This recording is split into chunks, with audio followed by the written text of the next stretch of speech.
Post-Dispatch. And then, so that's the story there. And then also in the Post-Dispatch, there is, unfortunately, an attempted takedown of a friend of ours, Jeanie Ames, who is running for school board there in Parkway. And they basically are just reprinting some of her tweets that they're calling anti-Muslim. One, actually, because she dared make a joke about Michelle Obama being the giant rat that scientists discovered, a new species. They just kind of, so apparently her biggest offense, the lead tweet that they hang out there is one where she criticized Saint Michelle Obama. So apparently making her unfit to serve on the school board for making fun of Michelle Obama. How dare you? Right, she's the worst. Oh, my gosh. I'm actually surprised there are that many of these left-wing loons out there in the Parkway District, but I guess it takes all kinds. And then one, which enveloped our friend Julie Matthews, and in fact, I'm actually on this. My handle's on there. The thread? Which apparently I didn't really say anything. I just liked the comment.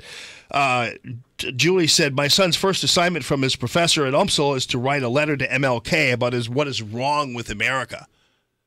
And Jeanie was like, second paragraph should include sanctuary cities, lottery visas, chain immigration, and DACA. And Congressional Black Caucus can be a paragraph unto themselves. Now, what is racist? What is wrong with anything she's saying right there is her opinion. And how does that actually translate to anything related to the school board? But, of course, they just think that it's going to be. So I told her, because she sent me a message, and we talked a little bit before this article ran. And she sent me the note that the reporter at the Post-Dispatch sent her. And the reporter's like, yeah, some people are complaining about your tweets. We just want to do a story about the role of social media in elections. And I told her, I said, that's a lie, first of all. That's not what she's doing. She's doing a story about how evil Jeanie Ames is. And I told her, I said, first of all, don't actually do an interview with her. Send her an email saying you're focused on the school board election.